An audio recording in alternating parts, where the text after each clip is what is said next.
Welcome to today's Automotive Fleet webinar, Data Intelligence for Long-Term Strategic Planning, presented by Holman.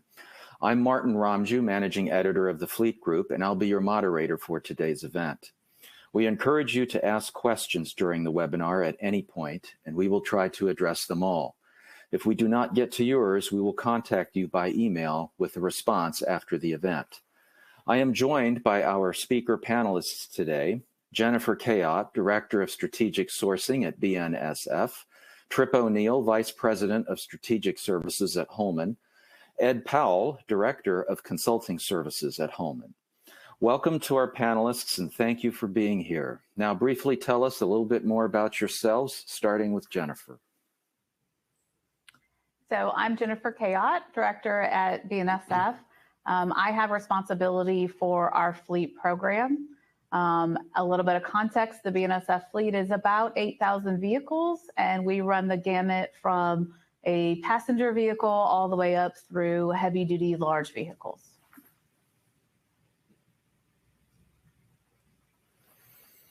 Trip.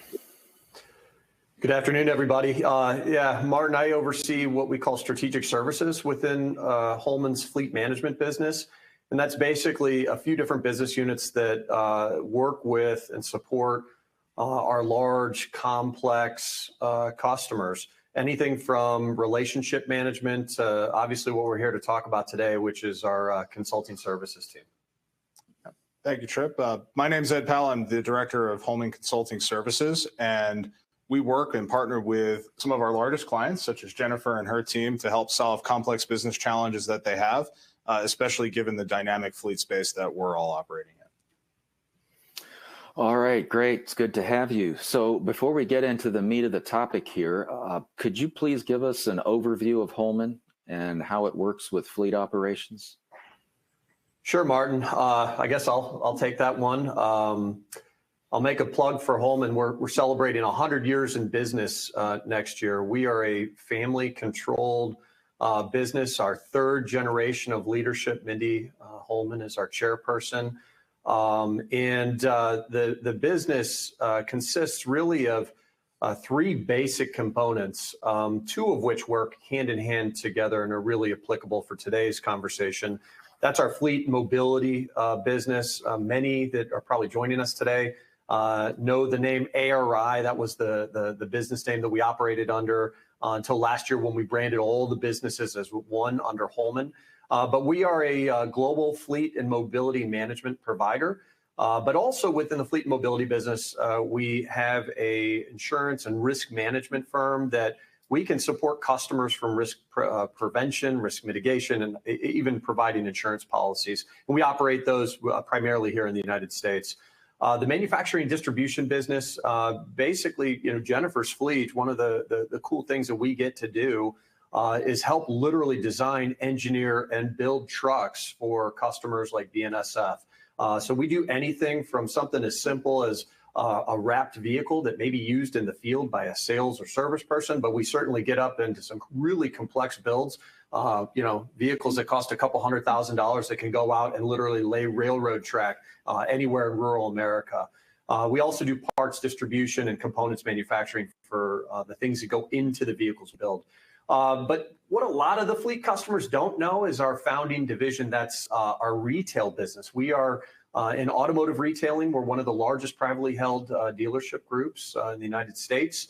Most of the brands we have are on the premium, higher end brands, but we operate along the eastern seaboard, Rocky Mountain areas, and the West Coast. So a little bit about Holman, and certainly excited next year to celebrate 100 years in business.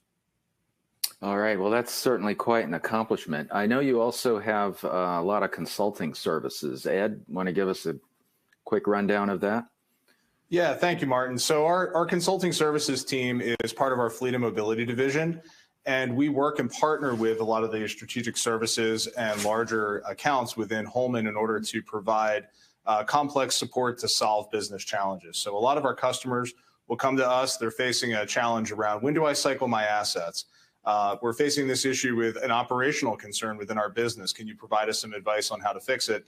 And we come in with a classic consulting approach. We vet out everything that's happening. We develop a scope of work. We understand objectives. We interview stakeholders.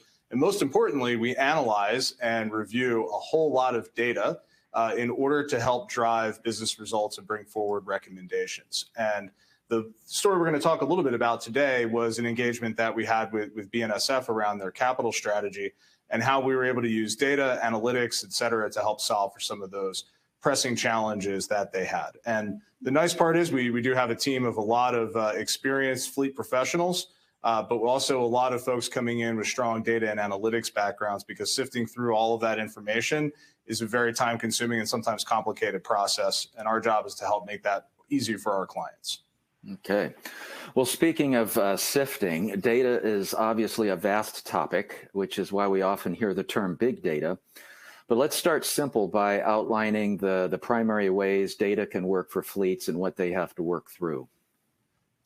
Yeah, sure. So when we look at it, decision-making requires information, especially good decision-making. So you're kind of running the gamut between, am I making a decision based on a gut instinct or feeling, which can be positive and everyone does sometimes, or am I making a decision based on a whole lot of information and data that would back it up and help prove out where we're going to happen within that? And more business, I feel, over especially the past 20, 30 years, has elevated from a lot of strong gut decision-making processes into being more data-backed. If you don't have the data to support your recommendations, to understand the impact of where you're going, and most importantly, be relatively accurate with it, given your conditions and things that you can put on that, that's how decisions are made in business, and that's how you gain consensus to move forward, especially as the number of stakeholder groups have included. The challenge with that is when you have so much data, especially in the fleet space today, between programs where you're generating maintenance repair orders, you're generating telematics events, fuel transactions, all of this information coming together, it kind of becomes very hard to know where to start. And that's where we get into the paralysis by analysis problem, which is when you try to boil the ocean to find a seashell, it can take a lot of time and you can waste a lot of effort in order to get there. So sometimes it's really about understanding the balance, and we can talk about this a little bit more as we go through our example of understanding the balance between analyzing and driving your data resources towards solving for specific business objectives versus going out and trying to see what might be the opportunity. So it is about a business understanding combined with information to help drive recommendations on the decision. And that's where we get into that third bullet point there. Understanding the objectives, understanding the variety of stakeholders involved. What are we actually trying to accomplish? How can we move that needle forward? And what can we provide in order to make that work? And then once you've come to that decision, once you've implemented it, you've put it out there, you don't need to replicate the analysis over and over and over again. As part of that process, you need to understand key KPIs that can help you continue to monitor your success and move forward. And that's one of the big things that we're working with a lot of our clients on now, is understanding what are those real KPIs, the metrics for success that can help drive long-term improvement in the fleet and help us accomplish those objectives. The KPIs, if you will, probably give you the trust but verify with a customer. It is. And by the time you get through those executive stakeholder levels, because that's one of the big things we work a lot with, right? There's a lot of people involved. In certain cases, we're talking about spending hundreds of millions of dollars. Our numbers have to be right. Our analysis has to be on point. But once the decision's made, the executive doesn't want to see that over and over and over again. So understanding, hey, these are the key definitions of success. This is what we're going to monitor and report out on going forward becomes very critical. Now, in some of the fleets you've worked with, I'm kind of fascinated with this phrase, paralysis by analysis. What are some of the common obstacles or problems they encounter when they first try to sort through this, and how do they overcome them? Well, it generally starts because, at least in my perspective, we start at the end in that we try to analyze everything in order to find something to build an initiative around. And we've all heard these things like, go find me the diamonds or the nuggets or the opportunities, whatever it is. And that intrinsically begins like, go explore and see what you can find. And there can be some value in that from time to time. But if you reverse that process, if you start with understanding what you're trying to solve for, where's the organization trying to go? What is the business trying to accomplish? How can we bring those things together? Random example of that would be, we had a telecom customer, a little outside of our example here, who needed to improve the on-time service delivery of their vehicles. just starting with that premise helped us zero in on what needed to be analyzed, the factors that could pull the lever, versus trying to find huge ranging opportunities that are out there for improving downtime or whatever it would be. So it really starts with understanding the problem you're trying to solve for before you just go out looking for a problem that the data may present. Which I would say problem though, right? It takes getting all of the stakeholders almost sometimes to the table together, because everybody has a different, if you will, fingerprint on trying to solve the problem, but what they're looking at might be, how does your part contribute to the CEO's ultimate goal? Would you guys agree with that? Yeah, for sure. And I would add from a end user perspective, sometimes paralysis by analysis, right? As you get so far into the data that you're trying to develop that absolute perfect solution. And the way that the auto markets are moving today, the way the ordering banks are, allocation, all of those things, we're not going to have the perfect solution. We're not going to be able to iron out every little thing because we need to make a decision and go. So while I rely on the consulting team to provide me, here's your great data, here's how you can look at it, here's how it is, but you can't get stuck in analyzing it because you can't do it perfectly, and you've got to move with it and not be paralyzed by, okay, how do I perfectly allocate out my exact number of trucks from Ford? We've got to order them. We have a timeline. Use that data to guide a intelligent, educated decision, right? Instead of being paralyzed by just analyzing it forever. So would you say it's like directionally accurate? Yes, it's very directionally. I mean, in a perfect world, you can execute that. But yes, set me in the right direction. Give me the information that I can use to make an informed decision the best I can in the parameters that I sit in today, because that's the reality of, running our business. I think that's a great point, Jennifer. The being comfortable with directional data, being comfortable with something that moves us in the correct direction in order to accomplish our objectives versus perfection. And that is kind of how you escape that paralysis by analysis trap. Now, I'd like to move on to a company that is definitely not paralyzed. There's no better way to learn about data usage than from a successful real-life example. So I'd like to get into this case study with your client, BNSF, and how the fleet has unfolded with its use of data and how it has implemented some of these tools and some of these strategies. So Jennifer, would you like to kind of give us an overview of the BNSF fleet? Sure. As I mentioned, we have about 8,000 vehicles in our fleet, and our fleet, we run all over the western 2/3 of the United States, a little bit into Canada. So a few years ago, we were really looking at how do we get on the right replacement cycle? How do we determine what our capital investment should be in our fleet every year? As Ed mentioned before, we were doing a lot of kind of gut type analysis. This trade master over here said his truck's really bad. Maybe we should replace that run, right? Trying to figure out how we go through all of that and get that better analysis together. So we really turned to the Holman team to help us, look at how do we use our data? How do we use the information that we have on these trucks to really develop a plan to get our fleet on a correct replacement cycle that's going to provide us kind of the lowest total cost of ownership as well as reliability within the fleet. And Ed, do you want to talk about some of the data points and stuff that you guys analyzed? Yeah, that's really the phase one of the project, right, is understanding all of the various data elements that we had to analyze to be able to do that. So when we talk about volume of data, if you look at a fleet like BNSF and their 8,000 vehicles, there were probably several 100 million rows of data that went into the model that ultimately helped determine that TCO. So we're looking at over probably about a 3 to 5 year time period for baseline. So that's an important thing with data. You don't need all data for all time. You need the right set of data put through the right model in order to get where you want to be. Take about 3 to 5 years worth of data generated by those 8,000 vehicles. Every maintenance transaction, every fuel transaction, understanding the resale value of the assets, the cost of acquiring it from a capital perspective, the weighted average cost of capital for financing that vehicle over time, the time value of money, because we're doing a life cycle, it's occurring over an extended period of time. And we essentially run all of that data through a large model that we dubbed VESSEL, Vehicle Economic Service Life. And at the end of it, the vessel model produces a series of calculations that helps you compare various life cycle scenarios.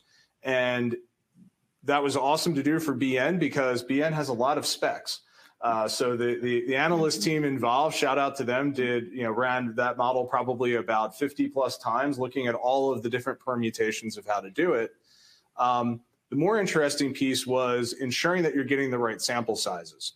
So a lot of people like to use analytics in a lot of different ways and different platforms. And one of the lessons we learned from going through BN is how do we ensure that we have the right sample size and the right accuracy level of the data to count on what we're doing. So that's really how we approached the problem from day one.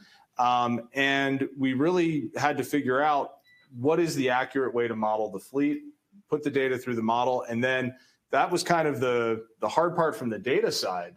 The more difficult part was how do we message and communicate this to all of the various stakeholders at BNSF to gain alignment. And what made the overall project even more critical was the current economic climate that we're really operating in. I think it was, Jennifer, you probably know the number better than I do, but the capital value of BNSF's fleet, so the amount of money needed in order to help maintain that proper life cycle had increased by almost 20 or 30%. Just in the past couple of years. So if you think of a fleet at the scale of BN, which has a value well north of $1 billion, 20 or 30% is a lot of money. And talking about ensuring that we're maintaining accurate investment rates so that we're addressing things like growing operating expenses, increasing downtime, those were all very critical to it. For those that don't know, just curious, do you know off the top of your head how many specs BN actually has?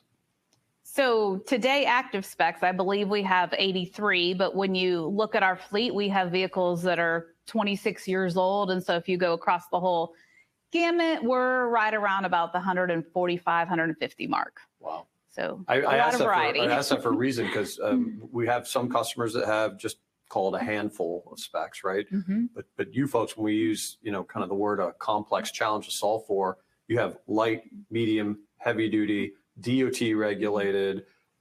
Safety is a massive topic in the world of the railroads, right? So that certainly adds to the layers of complexity just when you're trying to solve for some sort of problem.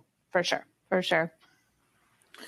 I'd like to back up a little bit. You mentioned KPIs and specs. I've also seen the phrase primary and secondary metrics. Could you give us some examples of what primary and secondary metrics are when it comes to evaluating and analyzing a fleet? So in terms of like primary and secondary metrics, a lot of times we're going to look for those things to understand what is the main driver of the goal we're trying to accomplish versus the secondary item that's an influencer within that. So right now, there's a lot of focus on managing operating expenses and downtime over time within fleets. It's a very common topic. We can't buy as many assets as we would want to. So in that case, your primary metrics are understanding what is your total operating expense. Generally, you'd want to control for that in some way by unit of utilization. So that's where things like maintenance cost per gallon or cost per mile or cost per unit of product delivered or whatever it would be, whatever represents work within the fleet, to then control that. That's a primary metric. Total amount of downtime experience, that's a primary metric. But a lot of secondary metrics can contribute to that number significantly. Preventative maintenance compliance is probably every fleet manager's favorite metric because we all love it. You can't escape it. Preventative maintenance is very important. It influences both of those. But it in of itself is not going to drive those primary numbers. There's a lot of factors that go into it. So that's sort of how we break down those. You really want to understand what are you trying to control.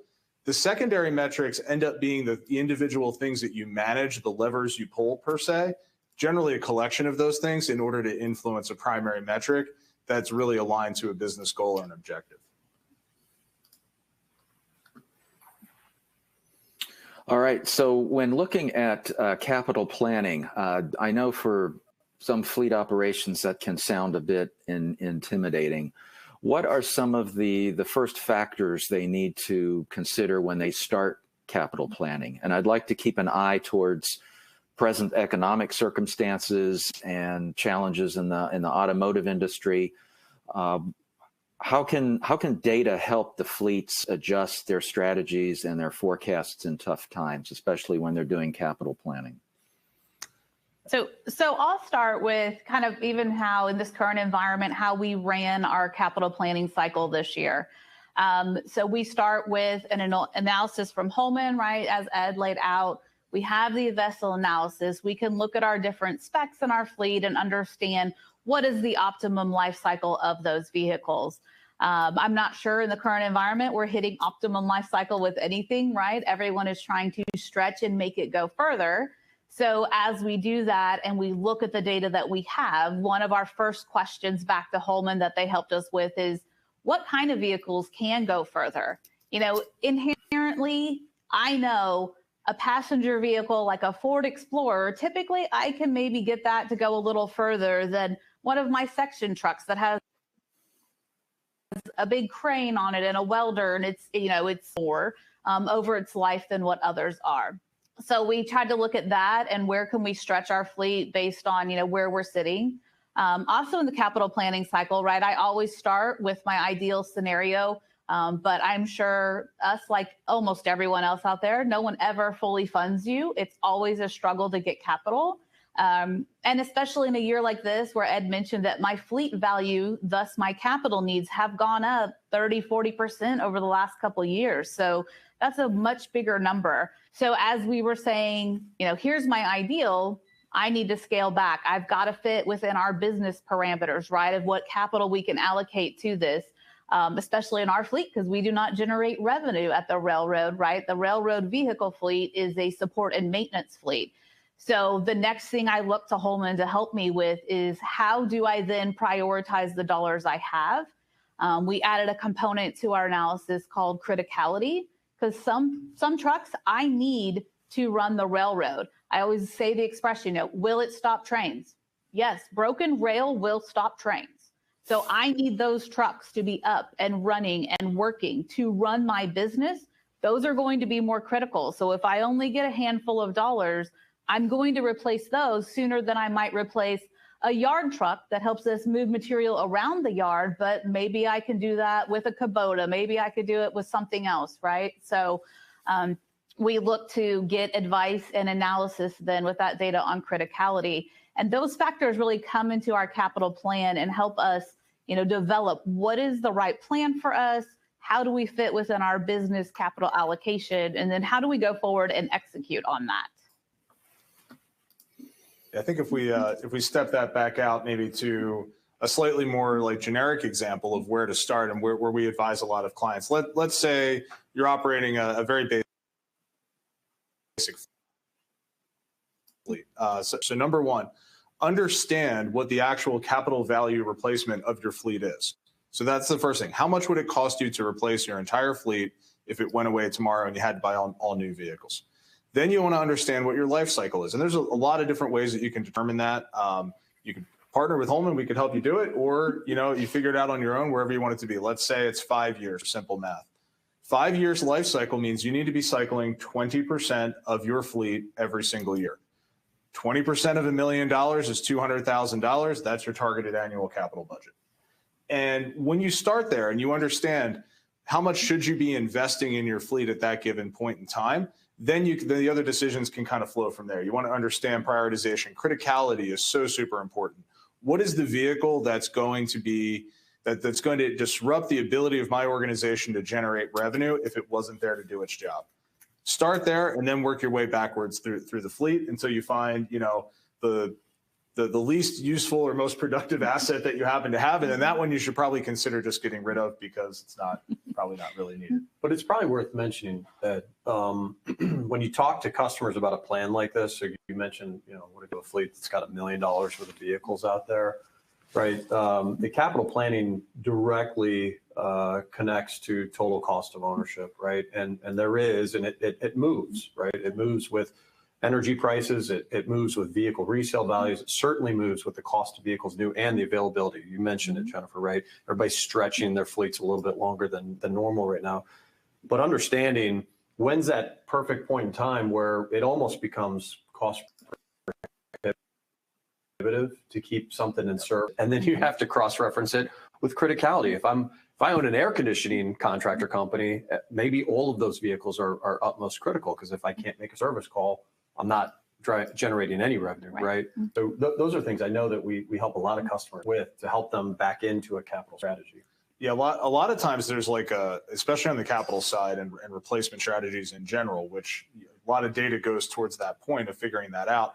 There's like a logic fallacy around the asset is free as long as it's depreciated and I continue to hold on to it. Well, that's not really true when you look at it through a macro TCO piece. There's lost opportunity around resale. There's ever increasing maintenance expense associated with that unit and more complex failures.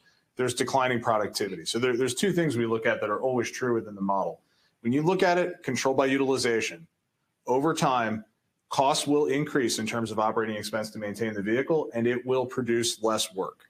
Those two things cost you money, even when the asset's fully depreciated. So capturing that correct time where you can gain back some of that resale value on the asset and you can head off some of those larger expense buckets allows you to really balance all of those things and achieve a more optimal cost outcome.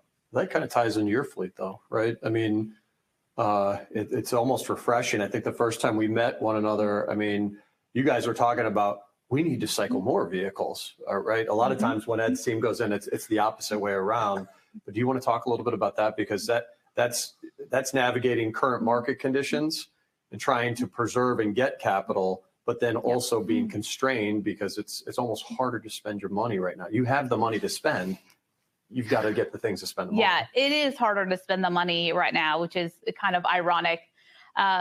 Because we've done a really good job of communicating up to our leadership, the criticality, the importance of cycling the fleet. So it is hard to spend.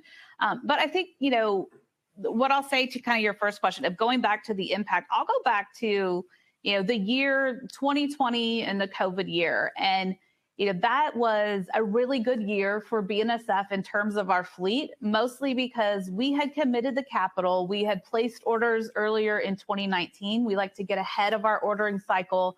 And we had the ability that we did not have to cancel orders, and yet others were canceling. And the best thing about that year for me and for me being able to tell this story is that we were able not only to deliver our plan, but we delivered our plan earlier in the year than what we ever had. So getting those new vehicles in, instead of getting them into cycle in the September, October, November deliveries, we were delivering them earlier in the year, and we saw a direct impact on our maintenance expense.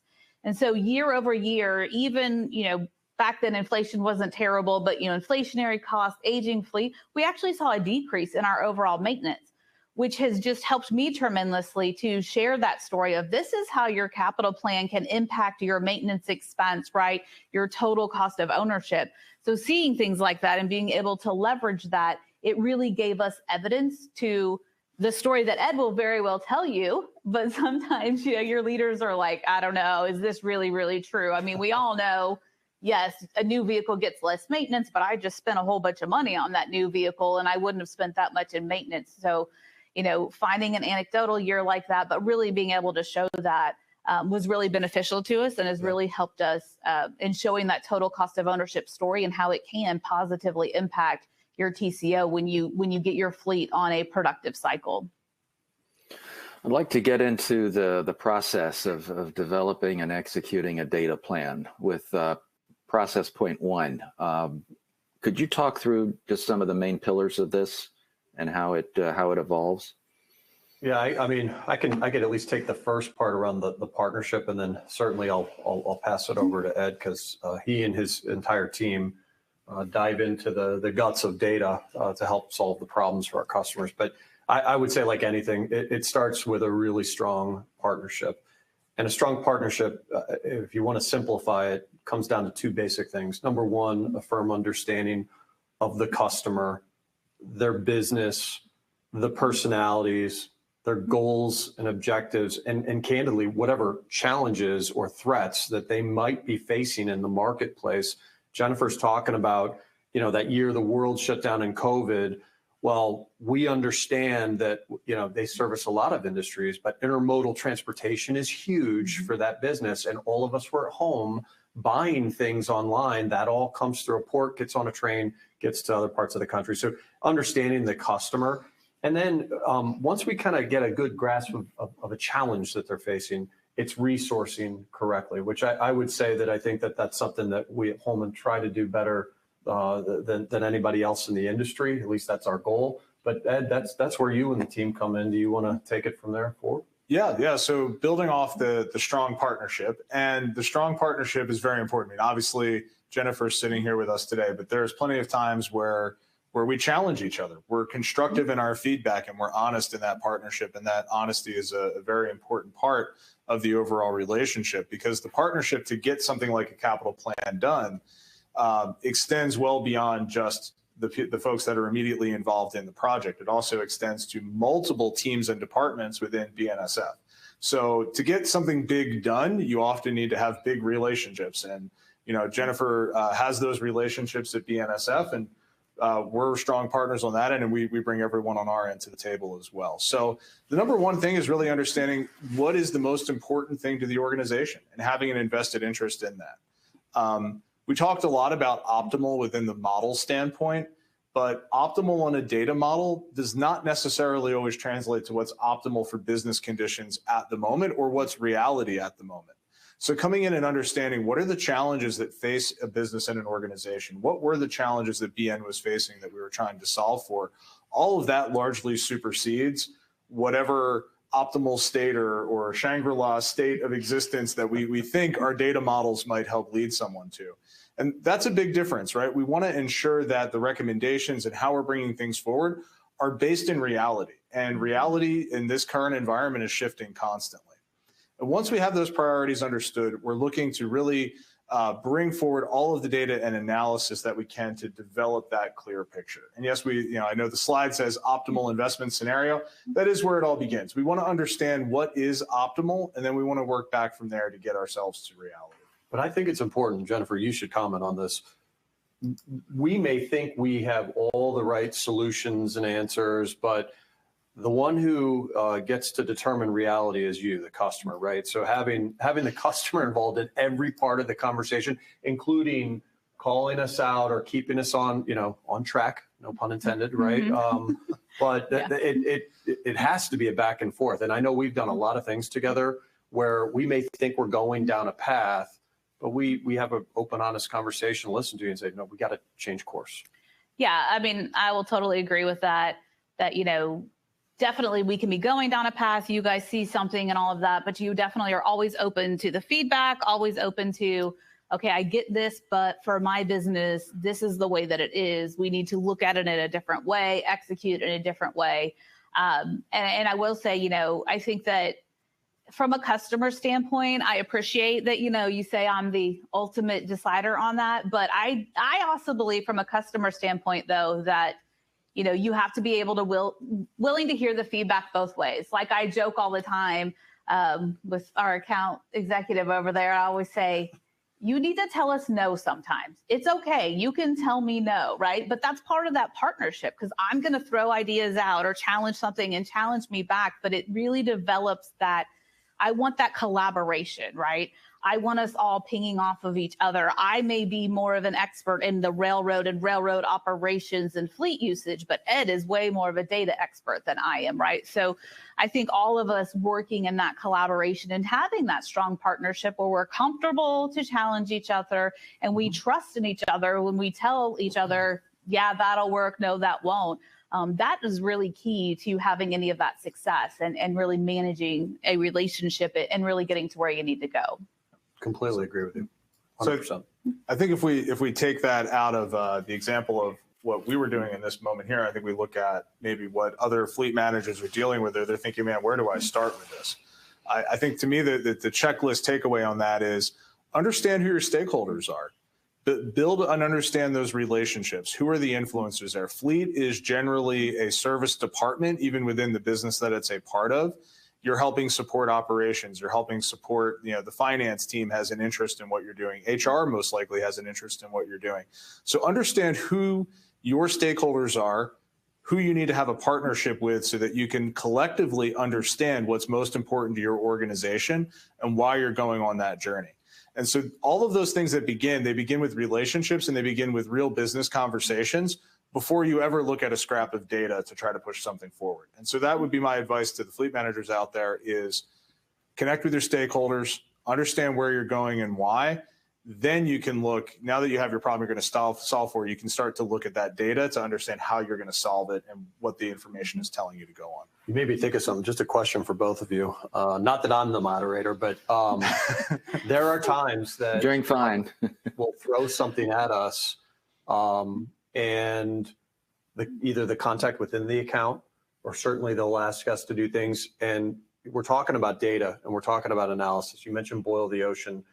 You can find yourself spinning your tires doing tremendous amounts of work that go nowhere. Just curious from both the operator perspective, but also on the support standpoint for anybody listening, how do you be smart with not getting pulled into the trap of working on, call it a deep dive in a spreadsheet for a week straight that your boss never even looks at, right? How do you prevent doing that so you're targeted and use your time wisely? I would say, the way you prevent doing that is typically for my team, I would say, what is our end goal, right? What are we trying to accomplish? Because I don't like just looking at a bunch of data and going, what could we tackle, right? What are we trying to accomplish? What is our end goal? What are we driving towards? So that you stay focused and you can evaluate and see, am I going to get to that point? Is this data going to help me with that? Or am I going somewhere that either I don't have the data for, or this isn't the right data? I think that's one thing. And I think too, before you're deep diving for a week, talk to some other people, have some collaboration, make sure that you're understanding, all of the pieces and facets, because you wouldn't want to go down a path, that just doesn't make sense. Like I think of, if you're looking at fleets and you have different types of fleets, right? So if you have someone who's assuming, oh, well, we want to put EVs in the fleet and they can come to this yard and charge every night, well, that's great. And if you do all this analysis based on that, that's one thing. But when you look at my fleet, more than 70% of my fleet does not report to a home base. They're at different locations every night. So while you might be developing this strategy for me, having that partnership, that full understanding of where you're going is really important, because that will stop you from deep diving into something that then may not even be applicable. Yeah. So, just talking, keeping perspective, and, kind of doing that. And I will say too, when we were talking about, Ed saying, understanding fleets, I will say too, for fleet managers, if you have a fleet management company, not just understanding your stakeholders, but bring your fleet management out to your company out to see your fleet in action, so they can see how your fleet actually operates and what it does, because all of our fleets have very unique characteristics, and them just being able to see it makes such a difference to understanding what your fleet is doing, how it works, and it'll help them develop ideas and generate, thoughts so that are more applicable to you and can really help you advance what you're trying to accomplish. A good point. Yeah, on the process end of that, I go back to a little bit of high school science. Remember the scientific method. Start with a hypothesis. You understand what the challenges that your business is facing. Let's say it's improving reliability or whatever that happens to be, saving money. Name it, whatever it is. Start with what you think the recommendation or the solution actually is, and then go through the process of understanding what things would need to be true in order for me to believe that recommendation is the one that we should take. And that'll help you start to frame up some of those areas and points of analysis that you actually need to pursue. You call it a hypothesis because you're testing it. And when you're doing the analysis, you're testing it, you're seeing what you can derive from it. And many times that hypothesis is going to have to change throughout that process, but you've started at least at a place and you've given yourself a starting point. So you're not falling into that boiling the ocean and trying to find everything that you can that's out there. So a lot of our things start with basically vetting what we think is the solution going to be. Half the time we disprove our initial thought. Half the time it actually pans out that our guts were kind of right, but now we have the data and the information to back it up. I just want to let you know, you're making me think of curriculum night that I went to last night. Testing theories in fleet. All right, well, there's more curriculum to get to here. Process point 2, which kind of gets into it seems like the daily application of this, particularly the modeling and the forecasting. So wanted to start with you, Jennifer, just on a day-to-day basis with corralling all the data and applying it, real-time modeling, forecasting, segmenting vehicle groups. How does this all unfold on a typical day? Very complicated. I mean, on a typical day, we've got some models, but when we were first putting it in place, it was a lot of digging into the data, collecting it all, getting all of our our specs together, the information on it, right? Putting that all together so that you can continue that process. And then as we go along on a day-to-day basis, it is tweaking that information and or leveraging that information to figure out what should I do for my fleet? What is the best path for my fleet? I don't have a large fleet team, and I definitely don't have a data analytics team. So I do rely on Holman to do a lot of that analysis for me. And I am able to say, we want to look at this differently, or we want to shift this. What does that mean to my fleet? And so we can rely on that. So I'll give an example of, we run our preventative maintenance schedule currently based on fuel burn. We have a lot of vehicles that will sit and idle. That's how we've done it for many years. But we considered, should we move to a different, scenario, whether it be based on mileage, whether it be based, on just a certain amount of time.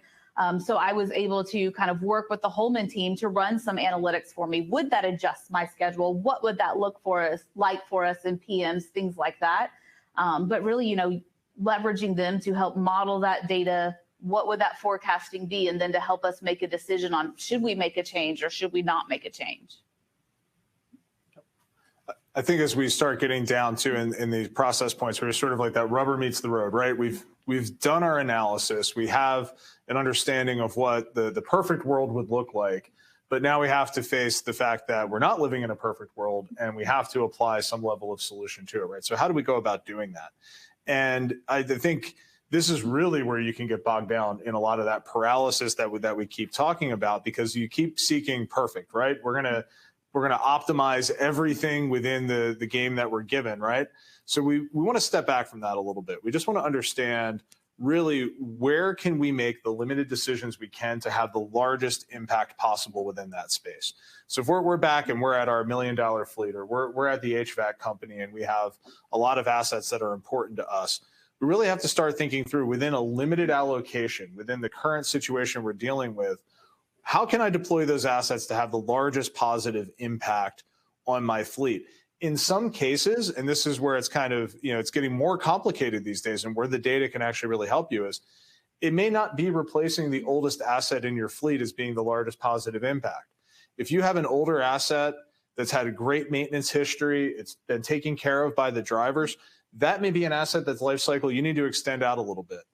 It might be a vehicle with a questionable preventative maintenance history that's kind of nearing replacement term, but not there, and hasn't had a major component failure yet. That asset may make more sense for you to go ahead and replace. So understanding the data and the prioritization and the mix of vehicles and really what you're trying to drive for here helps prevent, to the extent possible, the impacts of the limited allocation and the situation that we're living in. And get to those secondary metrics that we keep talking about, is understanding like what influence do they have on those vehicles. So we talk about, preventative maintenance compliance over time. We talk about the vendor history usage, how that vehicle was operated, where it was operated from a telematics perspective or different areas. Those things can all help us paint that more complete picture around the life of that asset to help determine how we would prioritize it for replacement. Especially when you want to, today when you go out and you order 100 and they tell you can have 15, you better pick the best 15 to go ahead and replace it in that moment to maximize your bang for the buck. So obviously a priority for fleet managers is controlling costs, especially in this environment. And I think you alluded to this earlier, but what is the right balance when you apply the data? In identifying those areas first where you need to cut costs, or choosing those areas where you have to cut costs and then applying the data? How do you back into that and find the right balance? I think they almost kind of go a little bit hand in hand. I don't know if you start with one and go the opposite, or start with the opposite to go to one. Do you want to talk a little bit about, I mean, we recently were just, I mean, I think it's like 2 weeks ago, 3 weeks ago together, we were together, and we had a pretty big team, right? We had some of the Holman team. We certainly had the leadership team at BN, but we talked about the strategic goals currently in place for, and this is from CEO down within BN, and it had to do with what, Martin, the question is. Do you want to talk a little bit about that? Yeah, I mean, I think that it's hard to prioritize right one over the other, but you do have to start somewhere. So what we try to do is look at, what's my optimum fleet? What's my optimum, replacement? What do I think that's going to cost me? Because of course, as we all sit here, pricing isn't always released for next year. I mean, I'm planning my 2024 cycle. Shoot, now we're starting to talk about our 2025 cycle, right? So what do we think that's going to be? What do we think it's going to look like? And so understanding that from a spend perspective and how many vehicles does that mean I can replace? But then also looking at, what are those vehicles that I need to replace as well? And I don't like to, just keep it in a vacuum just with us. So we do a lot of interaction with our stakeholders, and we work with them on, how can we control costs? So for example, if I have an option that you can add on to a truck and, we'll say it's a $60,000 truck and this is a $10,000 option. Well, if you decide to add that on to 6 trucks, you just cost a truck. Can we forego this option? Do you absolutely have to have it? Because I could get you another truck, right? So working with them on trying to manage that cost side, or manage, we're putting a crane on. Can we go a little bit smaller crane this year and use these types of trucks maybe in a application where we don't lift as much so that our dollars can go further? So, some of that stakeholder interaction helps you control costs. Understanding, right, what your spend is and where you need to go, how many trucks or vehicles you need to be replacing helps you actually know where you need to manage those costs. And then I'll also say, working with your partners in the business in terms of, should we diversify, right? We can diversify in OEMs. We can diversify in our upfitters that place extra on there. Those things help us maybe control costs, right? So it's a balance of, I always want to set my goal. This is really what I want and what's best for my fleet. So how do I work through that with my limited capital? Where can we, make small compromises to save costs that, when I save costs in my fleet plan, I don't give the dollars back. I turn it into another truck. So that always helps me motivate people as well. So, I know, like Martin, you want like a list, but you kind of have to juggle them all at the same time to come up with, again, not the perfect plan, but the best plan you can make at the current circumstances and the situations that you're in. And I think we talk a little bit too, together about the other side of that coin is like the operating costs, right? Like your M&R budgets and depending on the customer, certainly in your folks' case, that all kind of wraps into some of the holy grail metrics that you run the railroad by, right? So there is pressure to say, in a market where assets are getting older, you can't replace them like you normally do, and then you have inflationary pressures, labor, parts, et cetera. How do you measure and manage and control and ultimately lower some of those costs? You guys want to talk a little bit about that? Because I know that's a hot topic outside of capital plans whenever we're meeting. Yeah, for everyone involved, the costs are going up all the time. And what we hear every single day is, I don't like that inflation is going up 14% or whatever it would happen to be this year. Make it not happen. And it would be great if that could be the case. But it really starts with understanding the intricacies of the interleave between how you're replacing your vehicles and that cadence and how you're using them that then generates and drives cost. So within cost buckets, so we really look at 2 things. One of them you have a direct level of control over. That's your capital. How quickly are you injecting, you're cycling your vehicles, et cetera? That's more of a central decision-making piece. The other aspects of that, you kind of set the stage with what you're doing in your capital side, right? So your outcome and your OpEx and other areas from that are going to be set by that. The rest of it's kind of behavior-based. And that's where the people part of fleet comes in. And that's really a lot more challenging is, how are you going to go out and in Jennifer's case, get 8,000 drivers to change the way they do something in order to drive a savings initiative. So it's really about, to me, starting with understanding, let's measure cost and understand what are we actually trying to influence and change here. At the end of the day, for most people, it's cost to serve. Is my cost of doing the operation I need for the business, whether it's miles of track inspected, cans of soda delivered, whatever it would happen to be, what is my cost to serve? And then ultimately you want to lower that. And how you do it, you get your capital plan in place, and then you communicate clearly around the impact and the forecast that that's going to have on your OpEx. And then you look for opportunities to improve from there and some of those secondary metrics that come in. All right, we've gotten kind of the 5-minute warning, and I think we might go over a few minutes, but I wanted to get to the next slide and just talk about the outcomes briefly before we get to some of the audience questions. I'll start with you, Jennifer. What have been the areas or the facets of your fleet operations where you have seen the biggest gains in efficiencies and also the largest cost savings because of the smart use of data? So I'll say that the largest cost savings and really efficiency gains have come in having that smart capital plan. Because I mean, the reality is if you want to reduce your operating costs, your maintenance costs, get a new truck. That will definitely cut your maintenance.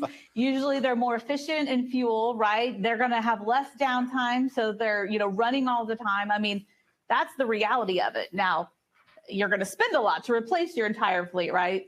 But so optimizing that capital plan and that capital progress has really helped us see those gains and efficiencies and spend, making sure we're putting our dollars in the right place to see those savings and those efficiency improvements. Trip, Ed, any observations on outcomes from the case study with regards to BNSF? I think overall, I mean, my observations were I really enjoyed the process and working through it together collaboratively to get to that endpoint. And there's no greater satisfaction for myself and the folks on our team and Holman in general than helping our customers succeed in their core mission and what they're doing. And in this case, it was helping to put a safe, reliable, cost-effective vehicle in the hands of BNSF's employees so that the trains can keep running, as we say. And I feel like in that case, that was the outcome that we had, and that is an extreme sense of pride in having to be able to be a part of that. I think just quickly to add on to that, I mean, one outcome typically leads to 3 or 4 more possible challenges. Or if you think about, running a marathon and you hit a certain time, now you want a PR at a different level. And that's the best partnerships we have. I mean, the work never ends. It just goes on to the next challenge. And how do we progressively get better with one another? Okay. I know there's a lot more we could talk about, but we have set aside some time for some audience questions. And just to let everybody know, we are going to hold over just a few minutes past the hour. And there is an interesting question that has come in during this time with regards to AI. And one way to sum it up is how will future advances in AI improve the collection segmentation of data? Martin, I have to say, this is the second time in this webcast that I've thought of curriculum night, because teachers were all talking about AI last night and not cheating in school. But Ed or Jeff, I'll let you guys take the AI questions. I know you're dealing with it. Yeah, I mean, artificial intelligence has a lot of promise for the industry and where we're going. And we're already working with certain limited capabilities of it today. So if you think of like a tool like Power BI and how it's implemented, you can feed it a data set and you can ask it questions, and it tells you what the influencers are within that data set and how those types of things work. That's a version of artificial intelligence.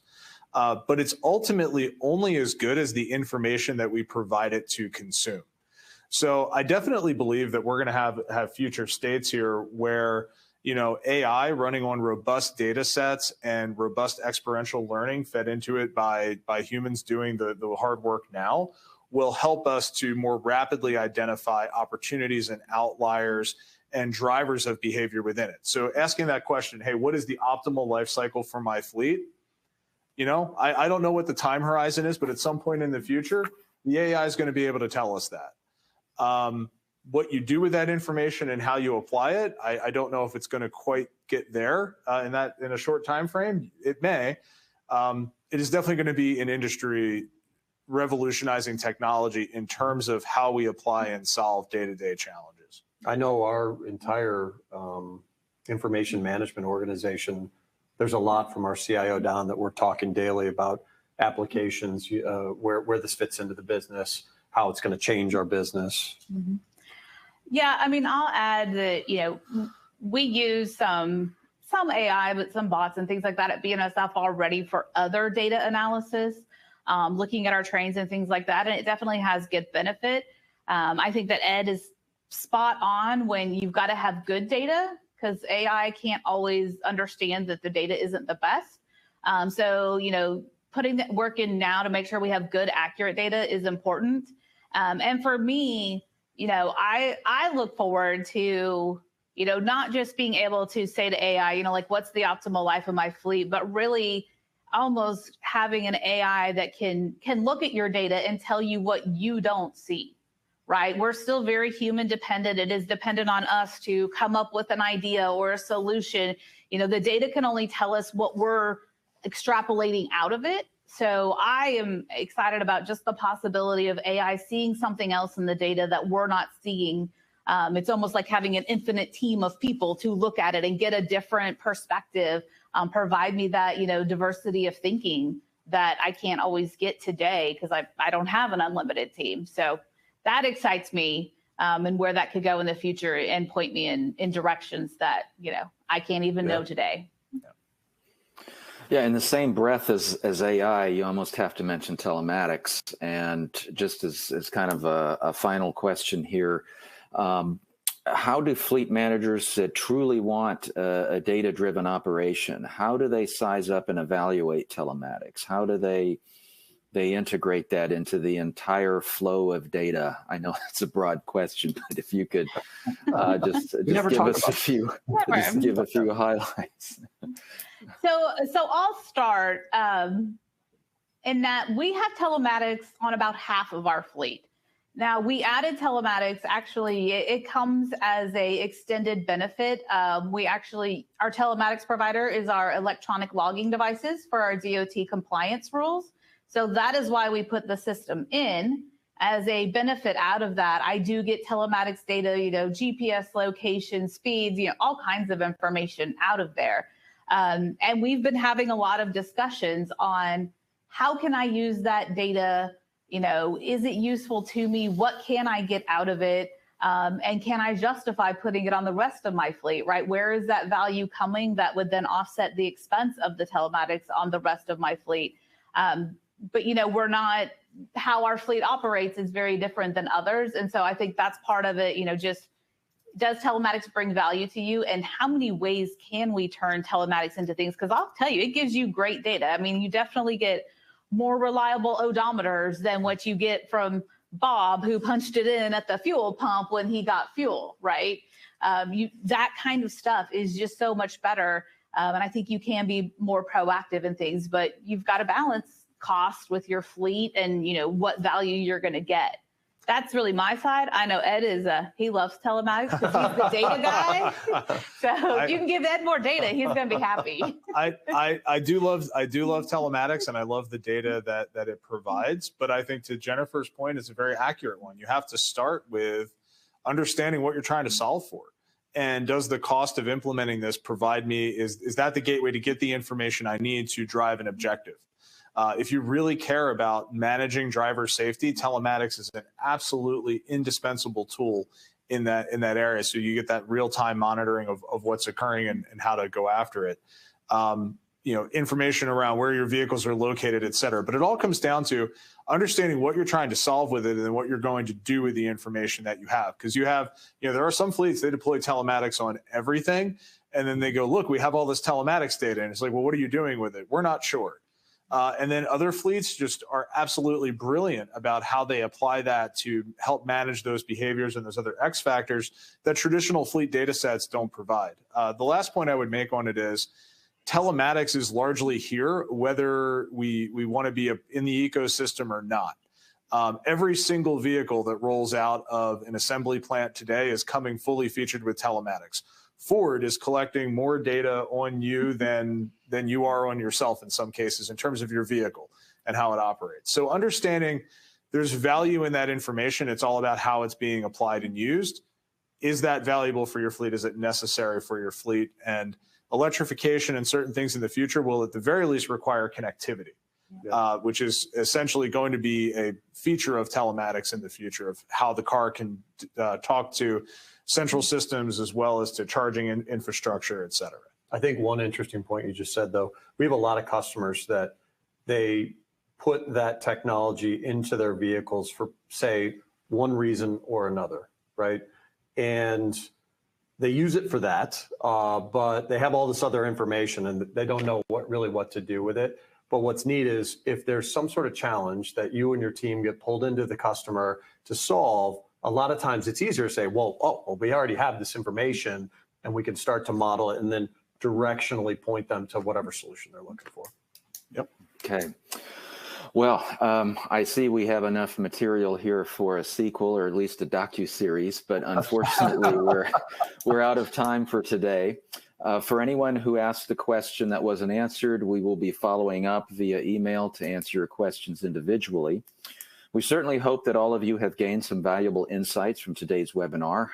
I would like to again thank Tripp, Ed, Jennifer, and the teams at Holman and Automotive Fleet for today's presentation. This webinar will soon be available on demand on the Automotive Fleet website at automotivefleet.com/webinars. On behalf of our team here at Bobbitt, thank you for joining us, and we hope to see you again right here for another webinar on Automotive Fleet. Have a great rest of the day.